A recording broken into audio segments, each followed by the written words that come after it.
Sëriñ Béthio laa bëgg a sant jóg wax defu defam jëf ju nekk dayo ko borom. Machallah, une grande dame, Soxna Aïda.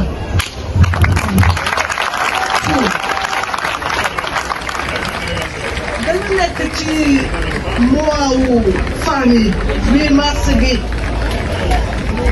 ñuy sargal jigéen ñi di xool fan lañu toll. Mais cette dame est une fierté pour le Sénégal.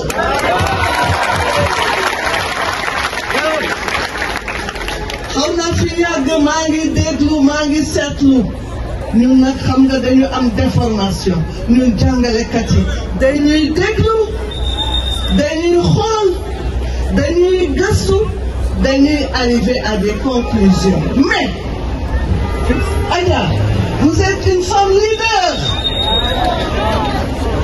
bu ñuy wax femme leader daf ci bopp ndax li ñuy wax confiance d'abord conscience xam yaay kan xam na boppam confiance wóolu sa bopp wóolu na boppam li ñuy wax leadership maanaam njëriñ pour askan. Vous êtes une femme leader femme bu am njëriñ la macha allah. maa ngi koy déglu sànq suñu étudiants yi bi ñuy wax ba daaneel mu ne leen jàng leen yaa leen ko wax lii mooy yaay bu am fulla ak fayda dafa naan xale yi jàng leen te daf leen wax ni li ñuy wax citoyenneté xam seen ak seen yelleef xam seeni wareef bañ a yàq bañ a def lu bon discipliné waaye loolu la leen wax. Et puis li tax man ma fonk ko dama koy xeexli nag ca suuf tout le temps parce que dama gis ay qualité ay valeur am xoolal li mu leen wax sur la famille le mariage góor jigéen dañuy marié mariage nag dañ ko wàcce pour nit ñi nekk ci situation bu neex góor jigéen góor ak jigéen suñu sëy ku nekk da ngay xeex pour sa morom kontaan loolooy tax kër ga neex loolooy tax kër ga naat loolooy tax lu ngeen def mu am barke te loolu la leen sas waaw demu leen neewu leen dem leen ci yëfu ñàkk fayda dafa ni leen dem leen sëy te góor bu sëy na sopp soxnaam te jigéen bu sëy na sopp borom këram ni joxante loxo loolu la leen wax. Donc vous êtes une éducatrice Aïda te man li ma gën a neex ci yow mooy li tax nii topp leen topp la topp sëriñ bi da ngeen leen jàppale.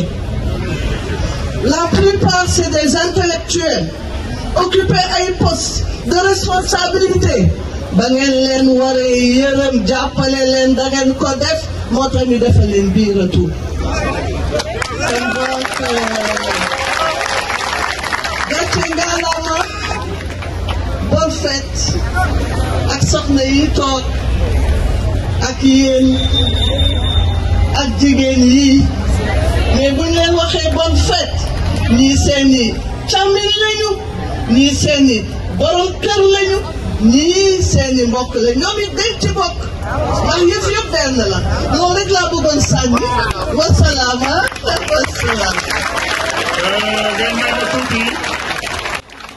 Je rappelle qu'elle est la première femme agrégée ici au Sénégal.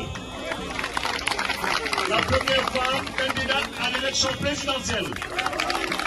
Elle est sortie à l'université Panthéon-Sorbonne Assas avec une agrégation en sciences juridiques et politiques.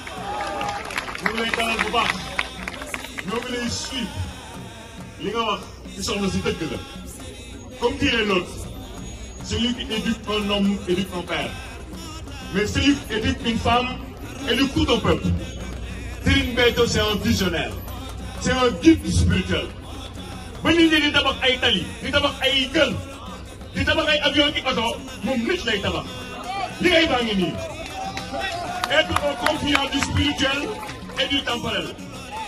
Spirituellement, par une réalisation, par l'œuvre. Et temporellement, par l'éducation intellectuelle. Tout ça par la grâce de cette bête. Mon épouse, elle est sortie de Panthéon Sorbonne Assas.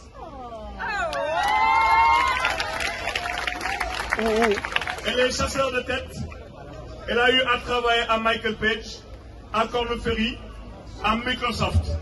Actuellement, elle est directrice des ressources humaines dans une multinationale qui est dans les télécoms.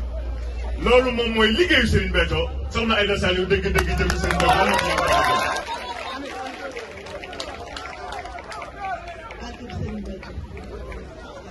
Serigne Béthio.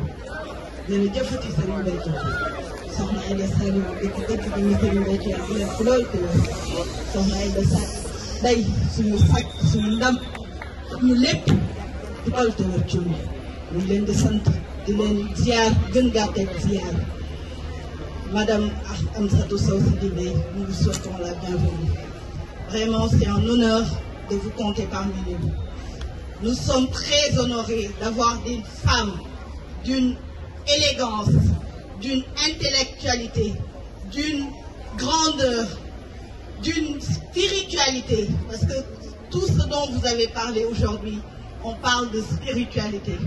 Donc c'est vraiment un honneur de savoir que des femmes aussi valeureuses que vous pensent à notre sang, celle pour qui nous respirons, celle pour qui tout ce que nous faisons, nous prenons en compte si elle sera honorée, si elle sera contente, si elle sera fière de nous. Celle pour qui tout ce qu'elle nous demande d'arrêter, aussi grand, aussi élégant, aussi majestueux que ce soit, on va l'arrêter pour elle. Parce qu'elle est notre tour. C'est un honneur de se compter parmi nous. Aujourd'hui, si je me présente, je suis directrice des ressources humaines Afrique. Je gère le Sénégal et l'Afrique du Sud. J'ai environ 200 personnes sous ma responsabilité. Mais tout ceci n'est pas grand par rapport au fait que je suis talibé de Sokhna Aïda.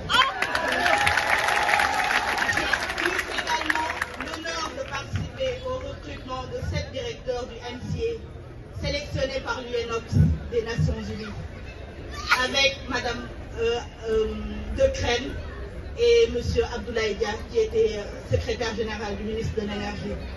Mais tout ceci, c'est grâce à cette dame. C'est cette dame qui nous a éduqués. C'est cette dame qui a fait de nous ce que nous sommes. Je suis maman de trois enfants. J'ai Serigne Saliou Diop, Sokhna Diarra Diop, Cheikh Béthio Diop et un nigger de Sokhna Aïda Saliou Diop.